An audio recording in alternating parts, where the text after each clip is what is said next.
ایک کال آئی تھی ابھی بریک سے پہلے، اور بھائی کا ایک سوال تھا وہ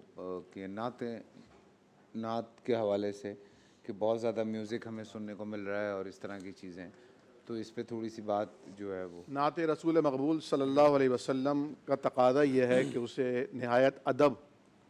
اور جتنے بھی آداب ہیں حضور کریم صلی اللہ علیہ وسلم کی صفات بیان کرنے کے، انہیں ملحوظ خاطر رکھتے ہوئے لکھا بھی جائے، پڑھا بھی جائے اور سنا بھی جائے۔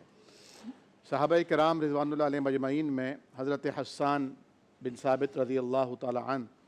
وہ شاعر تھے کہ جنہیں اللہ کے نبی صلی اللہ علیہ وسلم نے اپنے ممبر پر بٹھایا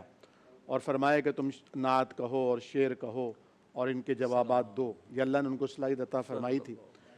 اور نبی کریم صلی اللہ علیہ وسلم کا ذکر جمیل خود قرآن نے بیان کیا ہے،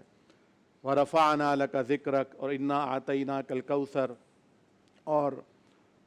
جا بجا یعنی جس پیرائے میں بھی آپ دیکھیں تو اس سے معلوم ہوتا ہے کہ نعت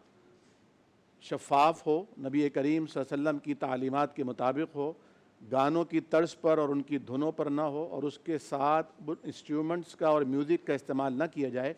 بلکہ ابھی بریک میں یہ بات ہو رہی تھی کہ بہت سے ایسے ایمینیشنز اور ایسے بیہودہ کارٹون بھی بنائے جا رہے ہیں، ایسی ویڈیوز جس میں جانور بھاگ رہے ہیں، کہیں گھوڑا بھاگ رہا ہے، اس کے ساتھ ساتھ نعت کے الفاظ چل رہے ہیں اور کلمات چل رہے ہیں۔ ان کا بائیکاٹ ہونا چاہیے، انہیں شیئر کرنے سے، ان پر کامنٹس کرنے سے پرہیز کرنا چاہیے، اور ان کو رپورٹ کرنا چاہیے پی ٹی اے میں، تاکہ باقاعدہ طور پر اس کی روک تھام ہو۔ ہم یہ سمجھتے ہیں، علماء کرام کا یہ پینل یہ سمجھتا ہے کہ شاید یہ کوئی ایسی سازش ہے کہ باقاعدہ ایسے لوگ بٹھائے گئے ہیں تاکہ آہستہ آہستہ لوگوں کے ذہنوں سے نعت کا، آیات قرآنی کا اور دینی شعائر کا احترام آہستہ آہستہ دور کیا جائے،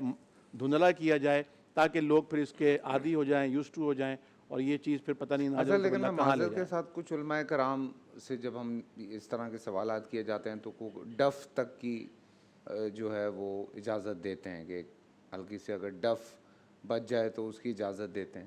تو یہ صحیح ہے؟ دف کی نبی اکرم صلی اللہ علیہ وسلم کے زمانے میں بھی عادت تھی، آپ نے فرمایا تھا شادی بیاہ کے موقع پر بھی، عید کے موقع پر بھی، اور جب حضور کریم صلی اللہ علیہ وسلم کا استقبال مدینہ شریف میں بچیاں کر رہی تھیں تو بچیاں دف بجا رہی تھیں، لیکن وہ دف آج کے دف کی نوعیت سے مختلف تھا۔ اس میں وہ گھنگرو نہیں تھے، بلکہ سمپل ایک ایسا یعنی کھال کا جو دف ہے جس پہ ہلکی سے چوٹ لگائی جاتی ہے اور اس سے ایک تھوڑا سا ایکو کا سما سا پیدا ہوتا ہے، اس حد تک کی گنجائش ہے۔ صحیح۔